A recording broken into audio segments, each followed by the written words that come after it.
You're in the hands of an adolescent. It's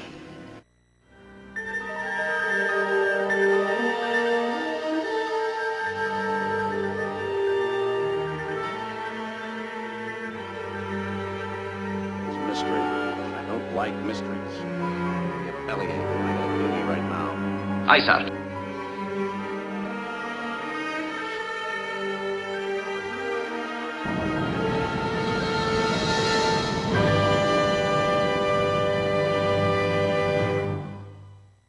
Ladies and gentlemen, welcome back to the Warp Core Podcast.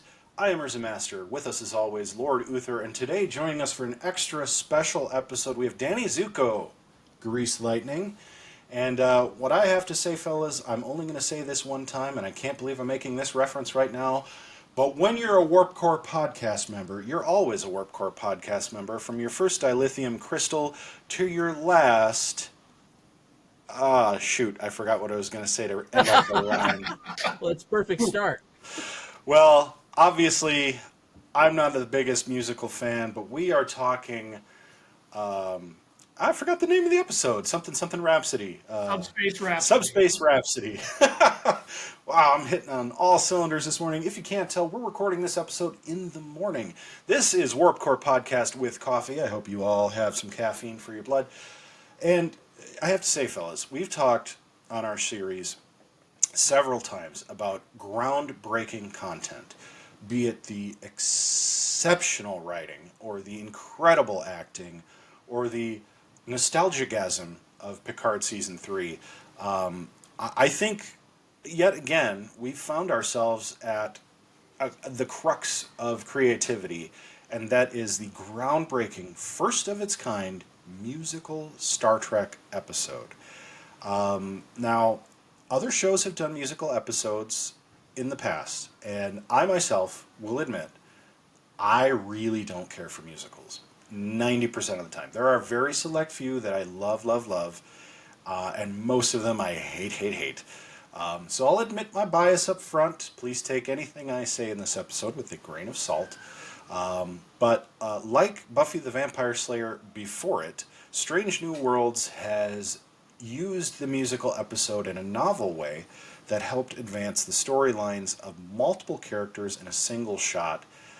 I'm excited to talk about this. I can tell from your faces and slowly graying hairs that we've got some very interesting topics, so I'm going to turn it over to our good friend Danny Zuko to give us the usual background, and I think there's quite a bit to go over here, so take her away, Danny. Thank you, Ursa Master. Thank you, Lord Uther. And thanks to you at home. Yes, indeed, on the penultimate episode of Season 2 for Star Trek Strange New Worlds, we have Subspace Rhapsody. It was directed by Dermot Downes, who previously was a child actor going all the way back to Jeff Bridges and Jane Fonda's The Morning After from 1985. He eventually became a cinematographer and director and has been doing a lot of Arrowverse shows for the CW coming onto here. The writers, we had two of them, Dana Horgan and Bill Wolkoff. Bill Wolkoff, we just got finished talking about in the last episode. He co-wrote Those Old Scientists, the Lower Decks crossover episode. So he had sort of back-to-back whimsical, fun, break-the-mold Star Trek shows. Dana also worked on Season 2 earlier this year. She wrote Ad Astra per Aspera, the Una Chan Riley trial episode that was episode 2 of this season. So we brought the two together, and we brought them together for a particularly more fun and lighthearted episode, and I think setting up the audience as if you were a baseball pitcher pitching away to then come in with an inside fastball. I think we're probably setting up a fairly dark season finale, which we'll talk more about at the end of this episode. That seems to be the direction that they're leaving us here, coming so soon after the crossover with Lower Decks. To Ursa's point, the modern incarnation of these singing, dancing shows probably traces all the way back to 2001 with Buffy the Vampire Slayer's Once More with Feeling. And I think it's critical that it's not so much the individual merits of the songs, although I'm sure we'll talk about which ones, if any, were our favorites for this particular outing.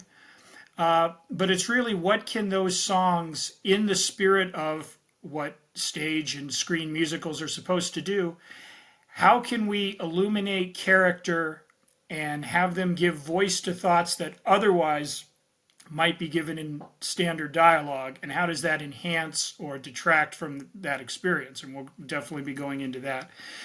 The songs for this episode were a pair of band members from I believe it was a 90s band called Letters to Cleo. So Kay Hanley and Tom Pulse were responsible for the lyrics, the music, all of those there. And if you've ever tried to rhyme something with dilithium, good luck with that. They definitely deserve credit for especially that first number that sets the stage for us, when basically they're reporting on why are we all singing at this moment, and yet still relaying security issues and scanners and the engineering. So you really have to give them credit for that sort of playfulness there. As the Enterprise discovers a subspace fold, which comes with its own improbability field, which is what causes the characters to get anxious and break into song. So the first thing we should probably talk about with regards to this very fun episode, honestly, guys, everyone really got a chance. Some had sort of minor numbers, other ones had show-stopping finales. But who do we think was the best singer of all of these classically trained actors and people who spent years in theater camp? And did we have a favorite number? I mean, was there one that stood out as like, wow, that's an earworm that I'll be humming all weekend, or so forth? I'll go first with that. And it'll be surprising, I think, because I think there's one singer that really, obviously gets to be showcased.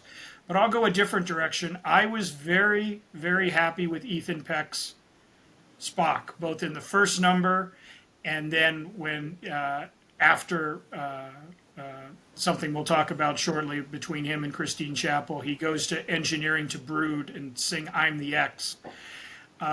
He was apparently one of the cast members most, not resistant, but very uncertain about whether or not any of this was going to work. But they didn't lean into the auto-tune. They said he had a wonderful baritone, and it was especially difficult because, again, he's having to sing and feel his emotions for a character who is struggling to keep his emotions in check. And so I'm going to give Ethan Peck credit for, really putting his neck out there, or his ears, so to speak, and doing it. And I thought that his contributions to this episode were exactly how you would hope Spock would come across in a musical episode. He wasn't doing zany Gilbert and Sullivan, stuff like that. And again, with Data and all of that, we had seen, characters occasionally, start to croon, maybe on the holodeck or so forth. But this truly was an all-encompassing experience. So, guys, who was your favorite singer, and did you have a song or two that stood out? Oh, this is tough. From the guy who hates musicals, I think top to bottom, I loved like every minute of this episode, to the point where like I hope they release the soundtrack on vinyl. It's tough to pick a favorite because I think there are two really big numbers that are featured in the episode that I absolutely adored. I liked Ethan Peck's quite a bit, but I think the one that really stirred me the most was Lon's number.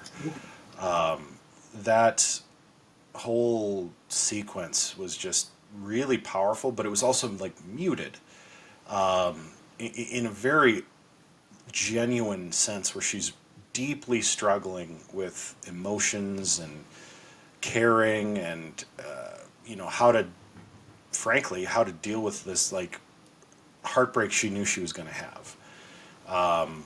Risking herself and opening herself up in a way that she's just, she's the ever-bearing survivor of the series, and it's like constantly a struggle between, that animalistic protecting yourself and the I want to be like everybody else, I want to fit in. And to be honest, I think that resonates no matter what the context or show. But her performance was just so visceral. And it really hit home for me. I mean, I think Spock's was too. I think they all really leaned into the emotional arcs in this episode in a way that, as funny and cheeky as this episode could be perceived, I think there was a great deal of, it was, do I have to say Shakespearean every show? Like, Yes. It was Shakespearean. I mean, it was very tempered against, the comedy of it was the heavy-hitting emotional discussion, which I think this series does extraordinarily well, is when you're starting to get sort of overwhelmed with, what you're seeing, kind of like, Behind the Cloak of War, which is a very emotionally heavy episode. You get those moments that kind of give you some room to breathe. It's that Shakespearean comedy where it's not necessarily laugh out loud, but it gives you a break from the tension. And in this case, you get a lot of the comedy and you get a lot of the playfulness of a musical, but you're also getting these deep, complicated, stirring emotions that, to be honest with you, one reason I hate musicals is they always try to do this, and then they just come off as like cheesy or overwhelming. It's another reason why I don't really care for Bollywood, because as soon as they have to deal with any kind of complicated subject, they either play a big soccer game or they sing a song. And I get it, that's the cultural style. I appreciate it for what it is. I just don't really care for it. So for me, La'an's moment, which was poignant, but also offered kind of that, I don't know, musical whimsy in a way where it's like, oh, she's sorting through it, but in a way that's so not La'an that I'm like, this is really delightful. So that was really, I guess if I had to pick a favorite, that was the favorite for me. Excuse me. My favorite was the Klingons when they had their chance. I mean, just out of left field, that shows up and they're doing their little routine. So that was And my they favorite hated one it. out of all of them. I love that they hated it. Like when they were not singing, they're like, "We have been dishonored," and then suddenly, on a snap, they're doing the back. And they should feel dishonored, because that was the one part of the episode I just couldn't get behind. I'm like, Pete cringe. Oh. Oh, that was bad. I mean, I get it, and I liked that they hated it, but I gotta say, I gotta take the counterpoint to Lord Uther here. That was not for me. That was very like, like they sort of just stepped in dog shit. Like, I don't like that. I don't like that at all. I thought it was great. My dog even agrees it was that good. You can hear her barking, her exuberance to that. I made such a great point. I think the best song overall, besides my dog barking, is the song that Spock sings about X and the Y. I mean, whoever came up with that, for him to literally equate himself to an equation, or like to do that. Oh man! I just think it was. We keep talking about it. It was like genius to come up with a way for him to express the emotional non-emotion using that whole idea of a formula. I thought that was fantastic. So I think the other thing to Urza's point, the numbers were seamless. Like there almost didn't need a setup; they just happened. And I love the explanation too. Oh, when you get really emotional, that's when the singing starts. I love that they could all hear the music. It was just, we've talked about this before, and I guess we'll continue to talk about it. Taking chances. I mean, you want to talk about a risk? This episode was a major risk, in my opinion, to do that, because I even brought up, I go, oh, they're going to get some kind of virus and they're going to have to sing their way out of it. Again, the writing was so amazing, fantastic, just the idea behind it, throwing the Klingon thing in there. And like I had said to you guys in a chat, to continuously advance the character stories through song, like Urza brought up too, another, I mean, important things that happen, which I know Danny Zuko is going to bring up something with James Kirk that I had actually written some notes on as well. Just absolutely, it's just great writing. I watched the episode 3 times. I was so impressed by it. So I have sort of a form versus style question here in a minute, but to touch on a couple other bits on the actual musicality of itself, Rebecca Romaine had a surprisingly, I mean, not I'm surprised, but her voice on her numbers was very, I was very captivated. Like she really leaned in there with sort of a Gilbert and Sullivan number with Kirk. Which was probably the most sort of stylized, I get, beyond the Klingons. Most of the music, to me, had sort of a Greatest Showman, sort of modern, the La La Land type of musical. This was not Andrew Lloyd Webber type stuff, except perhaps maybe near the end or so forth. This was more of that sort of modern rock opera type things, Rent and these sort of modern shows that have Spring Awakening and that have kind of captured the fancy there. I also loved Pike and Battelle. I mean, you could also tell that Anson Mount was not necessarily. Again, there's nothing in the press where he was uncomfortable, but clearly this is not his wheelhouse. But he was game in the group numbers. And his little one-on-one with Battelle, a private conversation, that was terrific, and so forth. So here's my thing on music versus non-music, though. We're talking about how they advanced emotional storylines. We got Lon and James Kirk. We had Spock. Oh, and we should mention Jess Bush's Amy Winehouse-inspired "I'm Ready," where she brought down the lounge and led to Spock's equating himself in song. She got the cabaret number and did it with her tiger claws. But her and Spock and Lon and Kirk and Pike and Battelle and all of these sort of things that were going forward here, all of that could have been delivered in dialogue. And in fact, taking less risks, this could have just been a show not unlike, a popular, 1 hour drama on the CW, like, Felicity or Dawson's Creek. I mean, you could have addressed all of them equally well and got into the same place emotionally that we did in this episode without the singing. So I guess I ask you guys, are you more pleased at the creative risk? I mean, are you pleased that they decided to do it in song rather than just give us a more conventional narrative that still would have hit these same beats? Or, I mean, again, just as a matter of taste, are you more inclined to just say, just give me those emotional truths? It doesn't matter what form I get it in. I just want to know what Chapel and Spock are going to end up, and it looks like it's not going to go well. So I'm curious as to whether you thought this was brilliant in terms of how they did it, or would I have just been just fine if they had just done it like any standard drama episode, albeit with really good writing? That's a fantastic question. I'm a big form and structure guy when it comes to great writing, and I am loath to admit that I think this is way more effective than going the traditional route and using dialogue.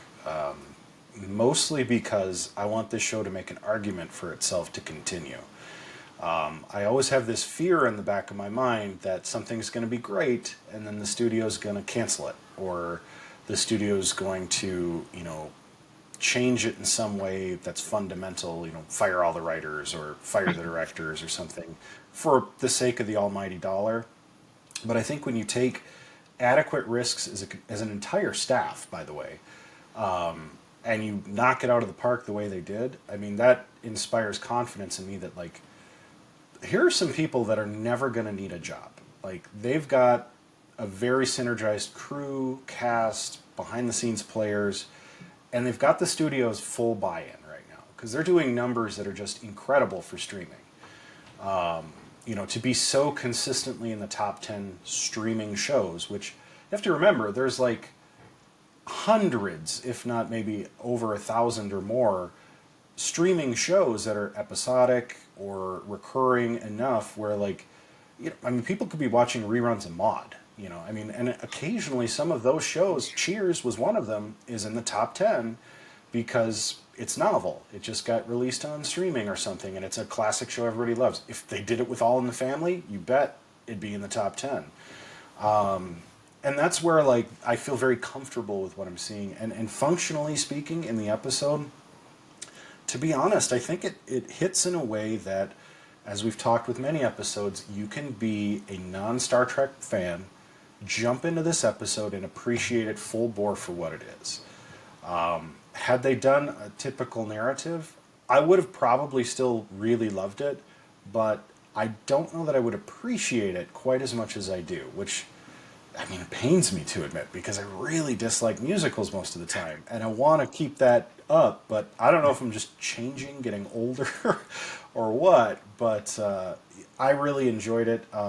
I also have to throw in that Chapel's number was just like, I really, really loved it, but the whole time I couldn't help but just ache for Spock, because it almost showed this sort of lack of, I don't know, if you guys have ever been through a breakup where, like, it seems like the other person just doesn't care that they're breaking up with you. That's what I felt. Right. And I'm like, I almost teared up because I'm like, oh, I can really feel Spock's heartache. And it's just that, like, because I don't remember what episode, but I remember very specifically, it's either a movie or an episode where Spock is talking about how Vulcans appreciate music, and they appreciate it for its mathematical functions and form and all of this stuff. I'm like, wow, that feels really cold and scientific. Here's why. Literally, here's why. This is why. He appreciates this for the musical mathematics and not for the music itself, because the last time he was trying to be more human about it, he had his heart shattered to pieces and then sang a song about it, which is very un-Vulcan. Although I'm the X could not have been delivered physically acting-wise in a more Vulcan manner. He's walking around kind of stiff, talking in space. He's not making a lot of movement with his face. I'm like, oh, Ethan Peck, man, that guy deserves... They don't give out Oscars for TV shows, but they should. Because holy shit, that was perfect. That's all I gotta say. Yeah, Chapel's number makes you almost dislike her at the end of it. But what's the difference between her and Kirk in a sense? Because Kirk's, breaking Lon's heart as well, and I don't think we're affected by that because we kind of know that trajectory anyway with Kirk. Where here, and it also, I think, Chapel's number lets you know that this whole thing was going to fail. It was never going to work anyway, right? I always felt like that was going to happen. Like, how could this really work? And I think that accomplishes that. I also think it's interesting that they cut off both those relationships in this episode. That's it. It's over. I mean, we know that it's over. I was actually, I'm getting away a little bit from so the emotional punch is there with the songs, right? I think it just adds a little something extra. But to get the Kirk dialogue about, which I know Danny Zuko is going to dive into this a little bit more, with Carol Marcus, like, they could have cheesed it up, and they didn't. And that's been the great thing about the show, is that you can have those moments that could have played off wrong or cheesy or incorrectly, and they continue to kind of like nail those points along the line. So with Kirk, it's kind of like, yeah, this makes sense. You don't stay in one place. So that whole explanation about how it can't work with Carol, but he's still kind of flirting with Lana. Like it's all there. And by the way, and I wrote it down. This Kirk is really. I mean, he's growing on me a lot. Like this is becoming like he's Kirk, and I'm really starting to see that. Would you want to see? See, that's the thing is that I love the name, the Easter egg, Carol Marcus, and she's pregnant. Right. But like, because this isn't Kirk's show yet, it's like I want to know how he went from, look, I'd love to hang out with you, Lon, but I kind of got something, I'm kind of, holding back here because I've got somebody in my life, to the Kirk that we have, flamboyantly portrayed in the original series and even, in a couple of the films, where he's, again, the space catting playboy, it's green skin dates and Orion princesses and things like that. So, I mean, I don't think they've ever touched on it, right? I don't think we've ever seen it up front. I kind of would like to see a Kirk Carol Marcus thing. The trouble is, I mean, this isn't the right vehicle for it yet, but I'd like to see how he became, from a guy who's like, hey, I think I'm going to be a family guy to, so that would be interesting to me there. And the funny thing is, we could probably try, and we've done this a few times. I'm going somewhere with this. We could probably try and guess why that happens. Oh, he goes back to Carol and they get into a fight and she breaks off with him and now he's like, I'm just going to go around the galaxy and hang out with a lot of different women. We've tried to project that with a few things in the show, and they continue to catch us off guard in ways that work, right? They're taking the unpredictable that could make your Star Trek fan upset, or again, call it cheesy, and they put just the perfect spin on it that you're like, I accept that. That makes sense to me. And if you look at it, Chapel's kind of, Kirk's putting duty above relationships, like he always has, right? But you're kind of, I'm drawing this parallel to Chapel, you're kind of seeing it with her. Here's my problem, though, now with Chapel. We know her trajectory. I don't feel like this is lining up with her in the original series.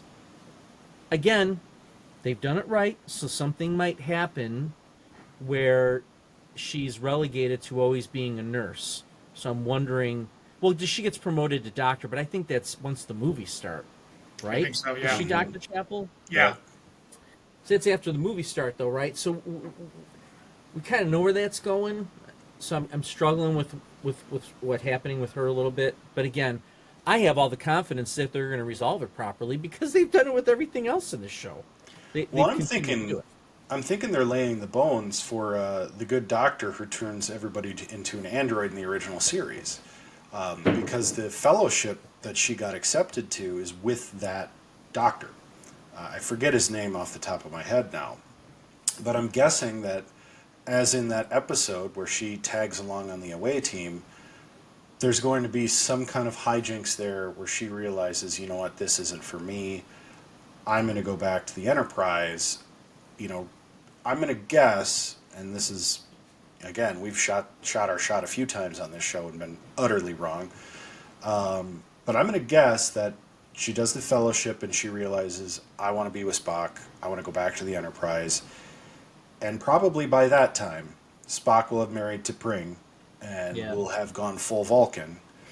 And, will be kind of a different Spock that she continues to pine for. Again, in the original series, admits it to him at one point that she's in love with him. And, of course, the ship runs its course. But, artfully done. Every, tie-in, Easter egg, it always comes back to some very artful, maneuvering by the writers. I mean, this is, and I didn't bring this up at the top of the show, but this is why we stand with the Writers Guild, WGA, and the SAG-AFTRA, because, I mean, look at this. How many shows can you watch these days where you're like, I don't know what's going to happen next? I really don't. Or I don't know how they're what's going to happen. I didn't mean to cut we you do off. know. We do know where it's going to go, and we still don't know. That's the thing that, That's what makes the writing so amazing. We know where this is going. And I know we're going to compare it to Star Wars prequels. We don't have to. You go there.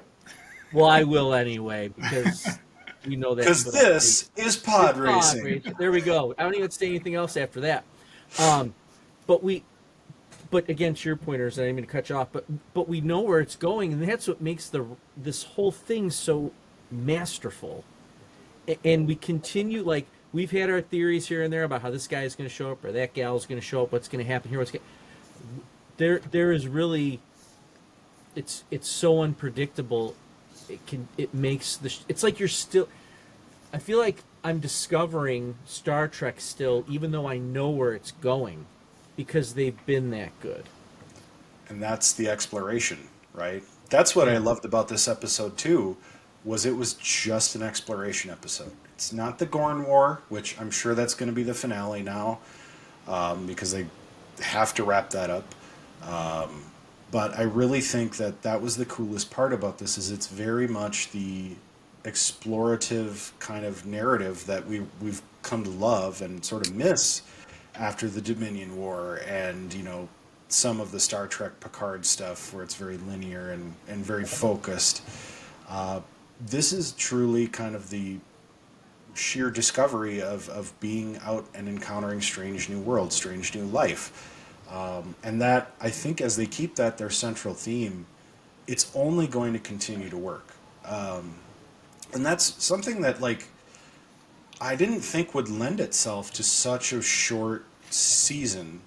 That's why I wanted it to be more like the TV episodes we're used to, the 43-minute next-gen episodes where we get the, world of nudists and Riker and Wesley and all this stuff. But, like, instead, we're getting it condensed in a way that somehow just, I keep saying it works, but it works better than working. Like, it's so naturally amazing, like, on its own, that, this is a very, it's a subspace anomaly. How many subspace anomalies do we encounter in Star Trek? Like, a bajillion of them? A few. But this one's incredibly unique. And it's just like, these are the things that I really want to see out of Star Trek. These are the things that, like, advance science in real life, is they make something up and we find it to be true later. Like, that's the coolest part about it. And they're also saying a lot of just very true anthropological things too. Like, some societies celebrate with music, some societies mourn with music. Like, music is this universal language because it's mathematical and logical, but it also defies logic, which is what you get here. Is you get this pure balance between logic and dislogic. And from like a, throw out the fact that I have a degree in English, from an analytical standpoint of narrative and storytelling, I mean, this is so incredibly well balanced as it's examining disharmony. It's like this amazing conundrum that's chasing itself to a finish without you even realizing that it's so masterfully done. Like, you just accept it. You don't have to overanalyze it to just understand how they're examining contradiction. I mean, it's just beautiful the way they've done this. And I know they're paid to be professional writers, so they should deliver content like this. But I'm consistently blown away at the level to which they can execute with only 10 episodes in a season, and honestly with, let's call it, limited sets. We're still talking, there's not a ton of variation to the sets here. There's not a huge, cinematic range, but this is shot like a movie. So everything about it just screams, this is so incredible. And again, this is where I think Star Trek separates itself from other sci-fi series, is that it's able to handle so much and be like modern, postmodern, all wrapped into one beautiful package, that, some of your other shows out there sort of fit a more romantic or classical narrative that, you can't really take these kinds of risks or do these kinds of metaphysical ponderings, if you will. And that to me is just endlessly cool. I know I sound like such a nerd right now. We would be remiss if we did not mention Celia Rose Gooding as Uhura. In an earlier, I believe it was last season, she encountered a species that communicated through song, And at the time, I lamented that the it felt undercooked in the sense that they set up this great dynamic of her having to unlock the mystery through music, but ultimately the writers bobbed and weaved around a solution that didn't quite pay that off. Here, obviously, the payoff is extraordinary. She has won a Grammy for her contributions to Jagged Little Pill, which was the Alanis Morissette Broadway musical. So wow. She is the only member of the cast with Grammy training, and I just loved the exuberant joy on her face. I mean, she brings it off in many episodes, even when she's feeling sad. Like that actress, like, just projects warmth and empathy. And I when she's leading the crew at the end of the big grand finale, we're all connected. Like it's contagious, right? I mean, you can tell that the actress, the character Uhura, is just like, this is a zenith. This is this warm, radiating glow from her, and it's great. Like, we talk about Emmys and so forth like that, and you want to always get your big guns. I would say that Ethan Peck.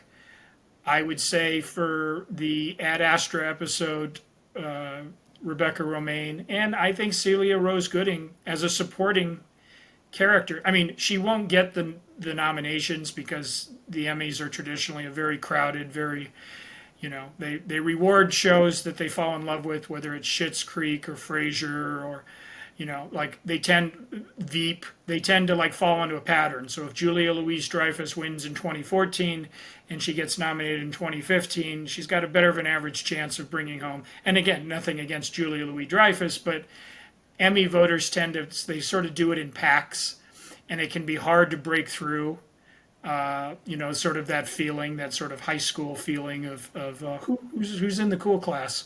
But they're all worthy of it, those three in particular. And I also like that Mabenga, he's in the opening number, but then he just says rather matter-of-factly, I don't sing, and they wisely just let that as a there. Okay, so pushing aside a season finale we have not yet consumed, but are eager to, this Thursday, I have a working theory on what season 2, the first 9 episodes, have all been about, and I want to bounce it off you two, and maybe you have concurrent opinions, maybe you have differing opinions, but here's my theory. When the show started, we said, oh, it's going to be the Gorn, or oh, it's going to be this or that. And to our delight and surprise, it has been anything but predictable in terms of, what the messaging was. So now we're trying to figure out, what were the writers and showrunner Henry Alonzo Myers, what were they thinking when they sat down in front of the empty whiteboard and said, what is season 2 about? So from this viewer, and it may sound kind of overarching and 10,000 foot view here, but I mean, it certainly stacks up when you consider where the characters have come. I think this season was all about people sort of hiding behind masks or expectations. So Pike, he knows what his ultimate fate is, but he has to put on a brave face as a captain and lead his crew, despite knowing that it's eventually potentially going to lead to, his demise or so forth. You had Una, who was hiding her identity at the beginning of the season, end of last season, and having to pretend to be somebody that she wasn't in order to, stay hidden, but then reaching in and embracing. You had Lon, who was, fell for an alternate reality James Kirk, and then had to put on a brave face and not acknowledge that any of those events or her feelings, which are obviously paid off here in this episode.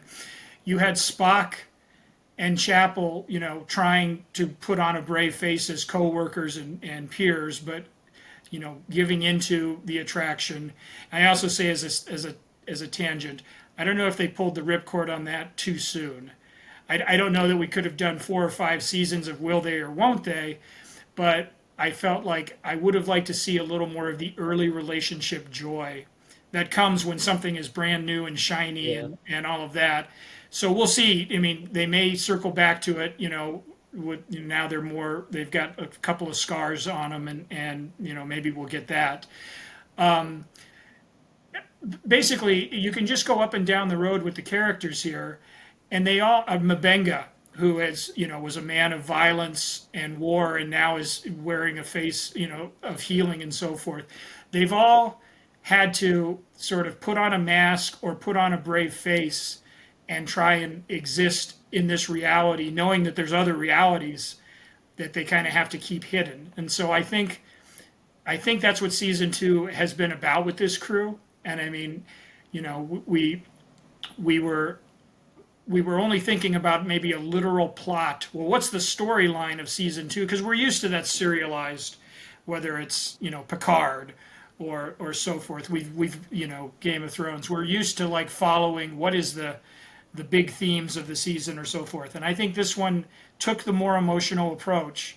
And I think you can go up and down each of the episodes we've talked about, and you can see that it's really about characters asking themselves, who is the best version of me? Or am I the best version of me? Or did I make a wrong turn somewhere and I really should be, this version? And I think that's, to me, leaving aside whatever plot narrative we get in the season finale, I think that's kind of what we're trying to say here with the show. And I think, given watching all the Pilar and Berman shows of the 90s and the original Roddenberry version and so forth, I mean, this show has nothing if not personality. Like, this show jumps immediately to the forefront of my mind in terms of Trek. Like, you can say to yourself, well, what was Voyager really about, right? Or, what was Discovery or the first couple of seasons of Picard? And I mean, you can sit there and try to ascertain, what you think they were trying to convey. But this show it's unafraid. It's a young show, but it's still taking these big swings at the plate. And like, this easily, for me as this viewer, has the most, quote, personality of many of the Star Trek shows that have come out. Like, it has an identity and a voice that is hard to define, but very recognizable. And so I think, we'll see how much they lean into the horror or darkness, perhaps, if they do the Gorn here in episode 10, much like they did Under the Cloak of War. Like, as long as they can continue to maintain that seesaw, that balance between, really pushing the envelope as far as we'll take any risk we want, but also engaging us on an emotional level. So I ask you guys, do you have ideas about what season 2 has said for you thus far, or were they successful in conveying some of these themes?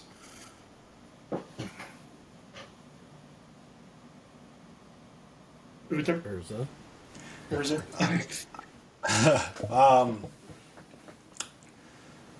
I just think that's a great point, to be honest. I think it's the contradiction, right? It's being in this sort of utopian-esque future, but also still struggling with the, shall we say, limitations of the past. So the having to hide yourself, the not being able to be proud of who you are, kind of things that the Federation, I mean, if we go back to Roddenberry, like, the Federation is predicated on, unity and discovery and, trying to bring together civilizations of differing kinds and bringing harmony. And you've got a lot of disharmony. You've got a lot of discord between people on a ship. I mean, this is like one of the first deep space kind of traveling exploratory ships, and they keep bringing it up as you got into Starfleet to explore. You got into Starfleet for this reason. And I think really the series to this point is establishing Starfleet. What is it about? What are its contradictions? And I think this season has really exemplified that, as there are a lot of conflicting aspects to Starfleet. It's not just, what we've gotten to date with Section 31 and, the Dominion War and, the next generation crew, being explorers, but also somehow leading us into the Borg War and having to sort of, move away from exploration to handle these big events. And I think that's kind of the beauty of it. And I think if you boil all of Star Trek down, it's this deeply human struggle or conflict or strife of who we are versus who we want to be. There you And go. that voice has never been stronger than this series, I think. And I think this season has really come into its own in encapsulating that. I really look forward to the finale this week because I think we've gotten a lot of, shall we say, lightheartedness this season, and I think it's time to break that. And I don't want to say they're going to leave us on a cliffhanger, but I fully expect that whatever the resolution is of this season, it's going to bring about sort of the even more heightened sense of conflict, which war would be a perfect way to launch that, is war with the Gorn. And or maybe the Gorn War resolves in this episode and it leaves us with a lot of questions for next season. Such as, what is Mbenga going to do? What about Chapel leaving the Enterprise? What about La'an? You know, what about the resolution is going to be the biggest questions going into season 3, and that's going to be the fun challenge of answering, because you know, how many more years before we don't know exactly the date that, you know, Pike goes through the explosion, right? We just know that it's coming up.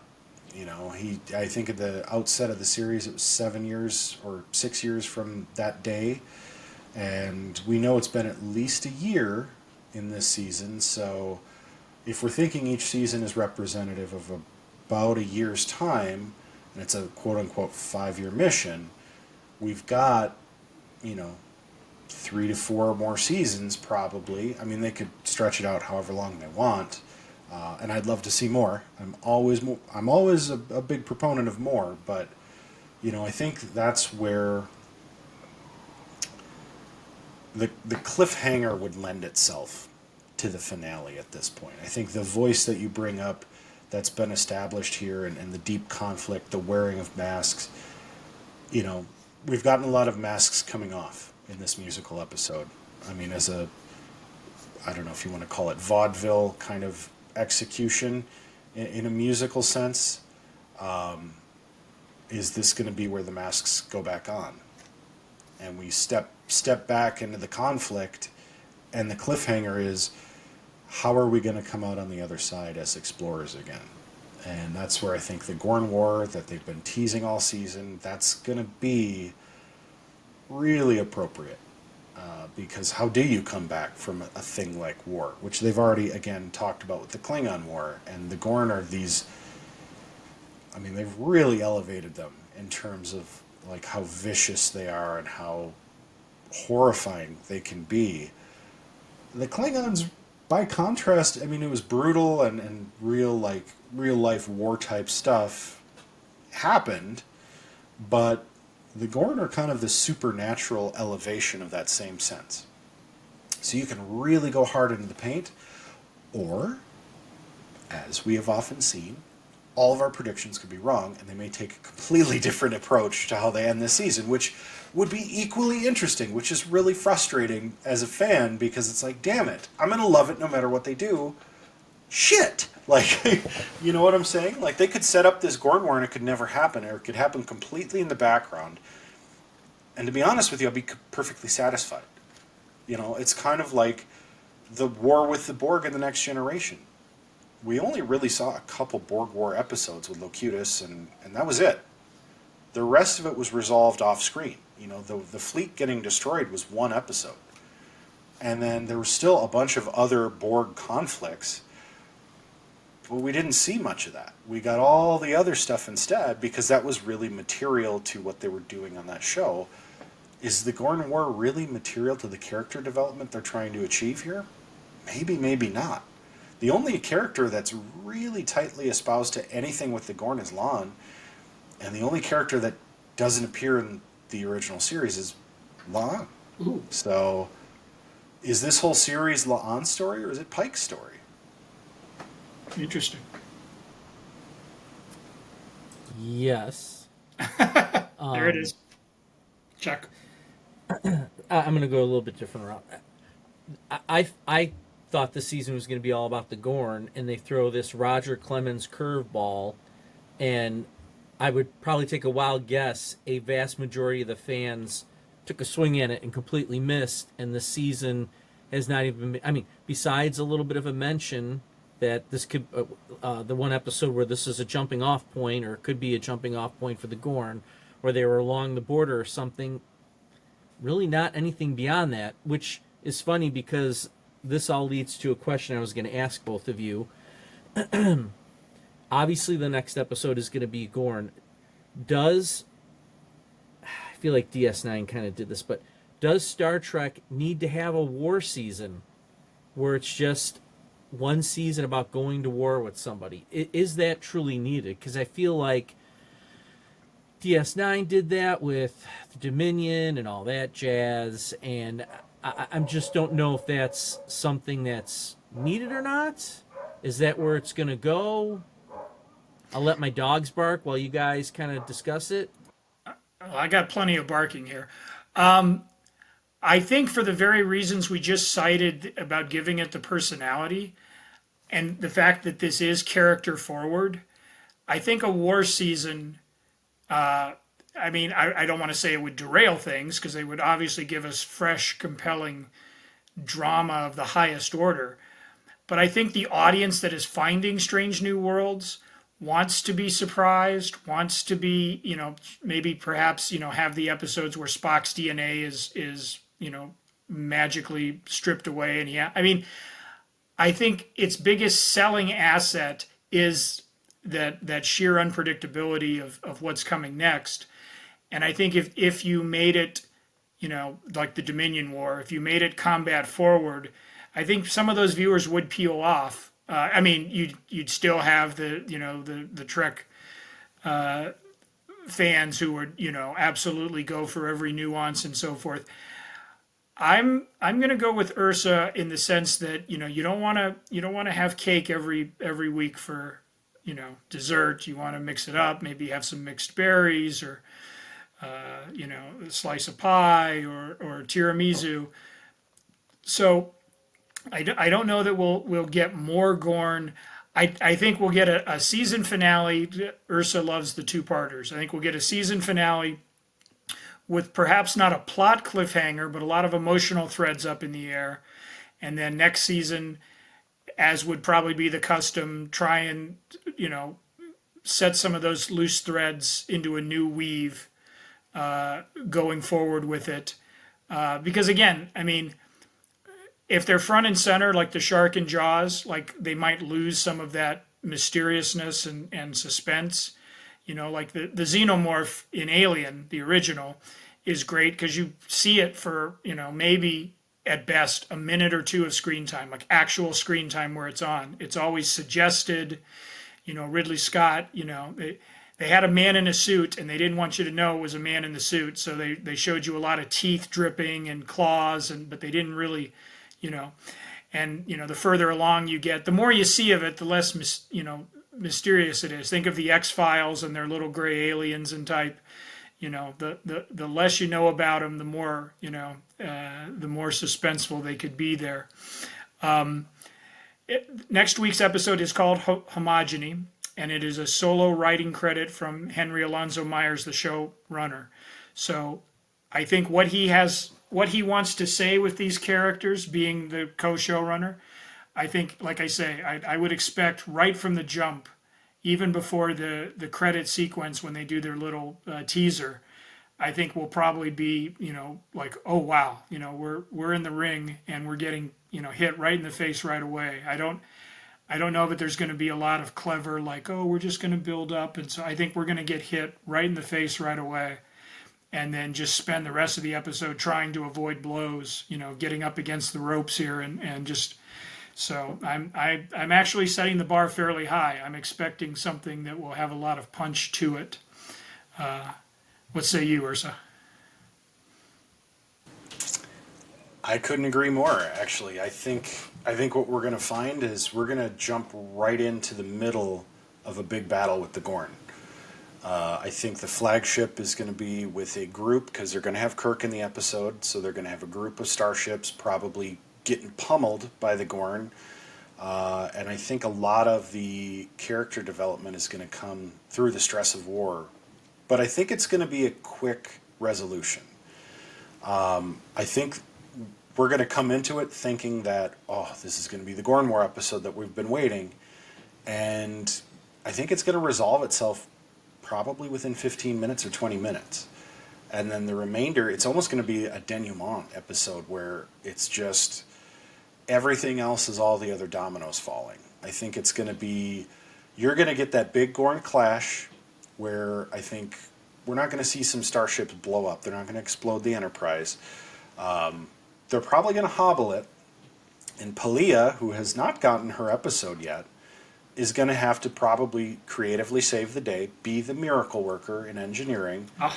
And I think that it's going to be a lot of limping the Enterprise back to Starbase One, and they may have to rescue the Farragut, and bring it in tow. And Jim Kirk will probably have to, maybe his captain will get killed, and Jim Kirk will probably have to like assume command of the Farragut or something. And then it's going to be a lot of those two crews having to work together to make it home safely to make repairs. And it's going to be the stresses of these people who've just been through battle together and, suddenly have to deal with going home. And, having won the war, but maybe the war is just beginning between them, where a lot of these emotional arcs that we've been setting up and resolving in this musical episode in some sense are setting us up for what's going to happen next. I think we're going to get T'Pring coming back and appearing at probably the end of the episode, and maybe even the Vulcan wedding. I also think that we may see potentially some new divisions between some of the crew, which we've kind of seen the crew coming together and uniting. And I think now it's going to be the reverse. I think we're going to see, the split between Pike and Mbenga, may widen some. And I think I kind of hope Carol Kane stays on for another season. But I think you may very potentially get an understudy in engineering, which could be your Montgomery Scott right at the end of the episode. You may also see, La'an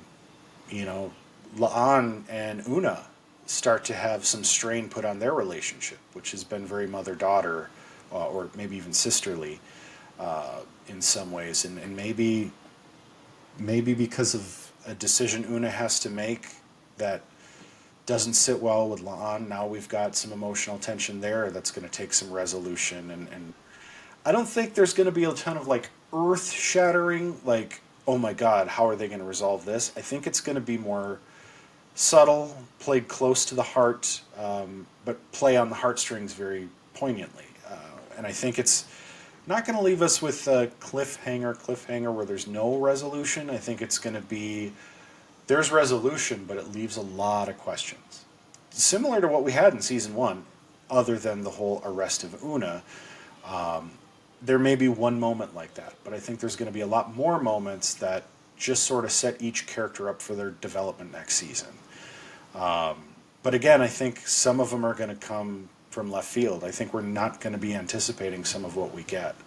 I'm still holding out hope that Jesse James Keitel will show up at some point, which I still think is very possible.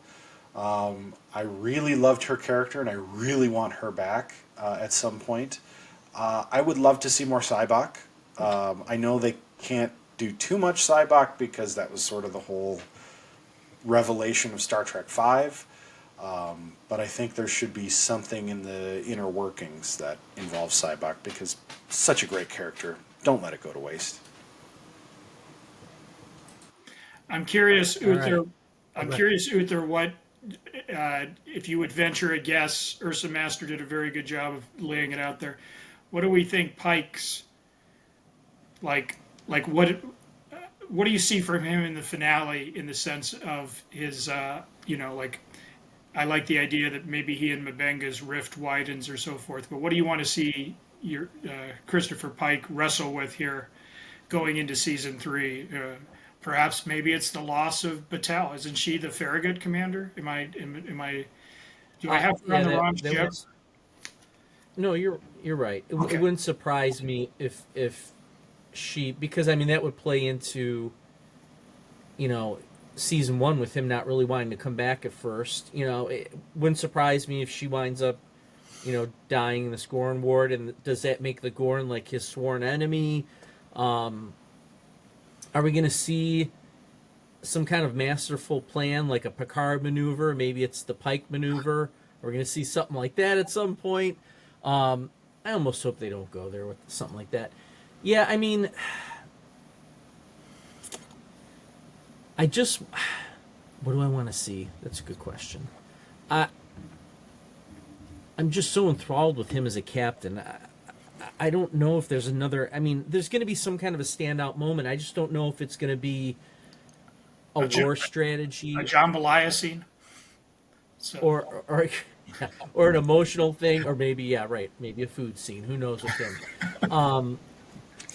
I do like the idea of not having this turn into a 5-episode war that goes into season 3. I kind of like that idea of it actually kind of wrapping up quickly and being able to continue to move forward with the exploration piece, because I think that's what people are drawn to. I almost feel like you could reset, or maybe they're doing it right now in a sense, kind of like the Mandalorian did for Star Wars. Is this Strange New Worlds an attempt to almost reset what Star Trek is about, and going back to the exploration, and they want to move forward with something like that instead of it always being a conspiracy and they're, you know, having a sworn enemy like I brought up, you know, whether it's the Borg or Dominion or whoever, maybe just starting over with exploration, because that's kind of what we talked about with Picard that we wanted to see with Picard season 3. You know, if they launch a new series, is it going to be about exploration, or does it have to be like some kind of Section 31 stuff? I don't know if I want that anymore. I don't know if that would continue to make it appealing. I think it's appealing to people now because it is fresh every week of discovering something new, and I hope that they keep that route. Yeah, I agree with that. I also think it'd be very interesting, you know, seeing, and I hope not, because I really like the romance between Pike and I forget her name, the other captain. Battelle. I really like it, but I also think that if we want to go back to episode 1 of season 1, one way to really put a nice bow on Captain Pike here and elevate him to that legendary captain status that he's at in the original series, you could have Battelle get killed by the Gorn, and then somehow now Pike brokers a peace with the Gorn. Ooh. And, you know, kind of like Kirk having to broker peace with the Klingons, right? Yeah. To me, that would be very compelling.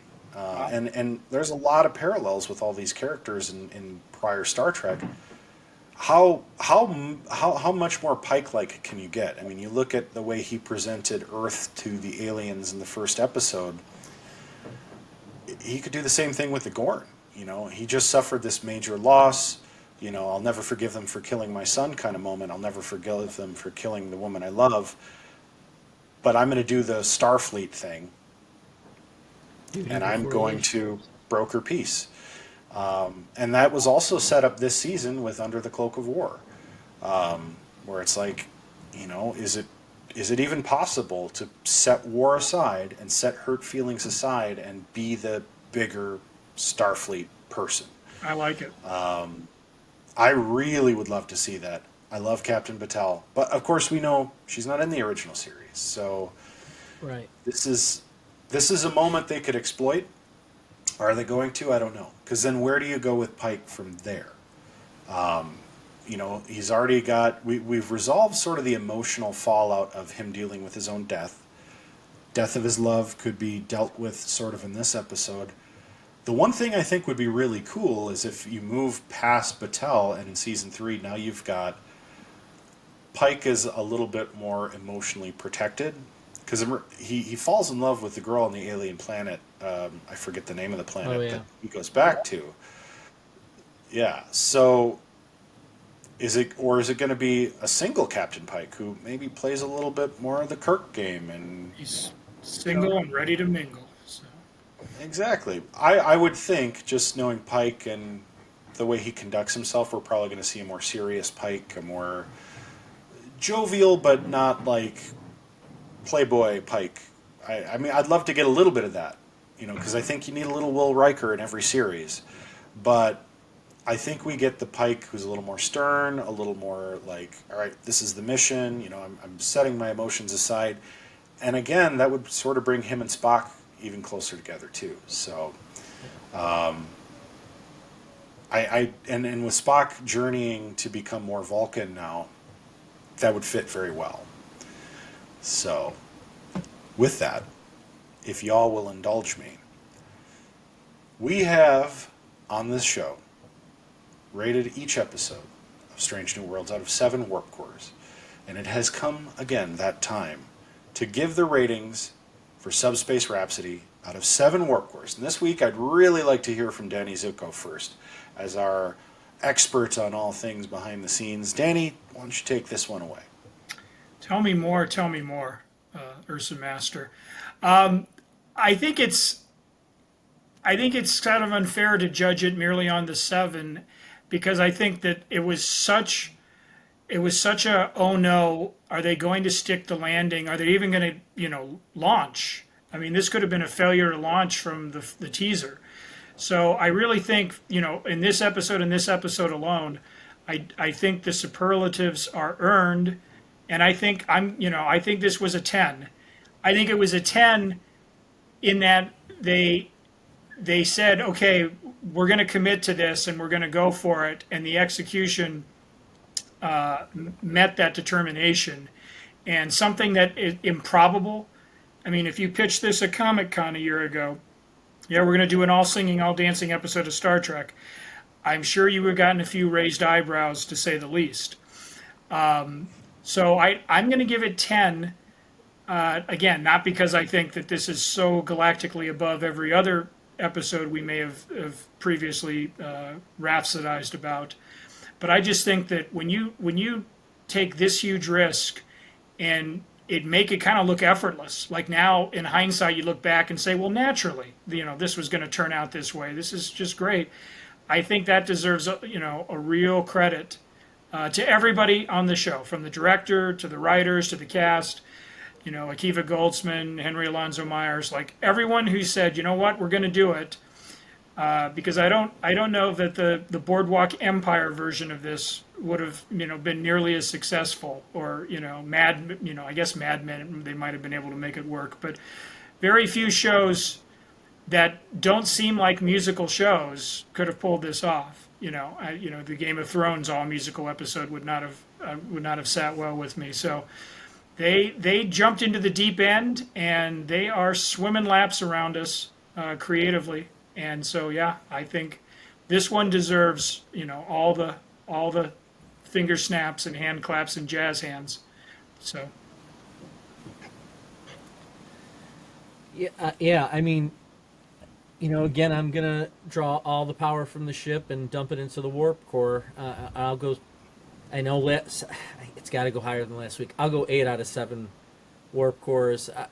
I can't help it. We're in trans warp drive, just ripping right through the universe here. Look, my favorite line from this entire episode was Spock singing, "I won't miss singing." I'm like, that was just so perfect, because everyone was talking about how they were going to miss it, and his character just like, it's to go back to Danny Zuko's point last week about which Spock do we like the best. That's the Spock I love, where he is inadvertently making me laugh with a line like that, and it's so Spock. This could have destroyed this series. It could have just totally canned it, and instead pushes it forward like a good old warp core bubble. So I will give it 8 out of 7. Watched it 3 times. I keep saying this might be my new favorite episode, but this might be my new favorite episode. Yes. Yeah. Boy, you guys set the bar real high. I will also break with tradition here, and I'm going to give it 8 out of 7 warp cores in a transwarp conduit situation. I would actually give it 9 out of 7 warp cores. However, the Klingon sequence really didn't float my boat. I appreciate it for what it is. And I think I appreciate the reaction that the crew had to it. And that's the only reason why I didn't rate this a 6 out of 7 warp core, is because the crew's reaction was my reaction. They were like, ugh. So that felt kind of vindicating. But yeah, I think we can't ignore the fact that this is probably the biggest risk any television series has ever taken. You could easily not only have destroyed the show, but really broken the spirit of Star Trek fans. And that, to me, was just, I don't even know how to put words to it. That achievement alone makes it just incredibly compelling. I don't know how you could take a bigger risk. The only thing I would say is it's going to be very hard to top the risks they've taken this season. I don't know that you can, unless you did a completely animated episode. Maybe. I don't know. I really don't know. The only thing I can think of is that, there's going to be a challenge at some point resolving the show. And that's going to be the real make or break, is how do you end this series? Because do you tie it directly into the original series and let these character actors ride off into the sunset at 5 seasons or 6 seasons or however long they end up making it, and just say, well, next you watch the original series? To me, it almost feels like that would be a little incomplete at this point, although anything can happen. This is why I really, truly hope for a WGA SAG-AFTRA, SAG-AFTRA resolution, because we need this right now. Television needs this. There is no TV show out there that's delivering content this compelling.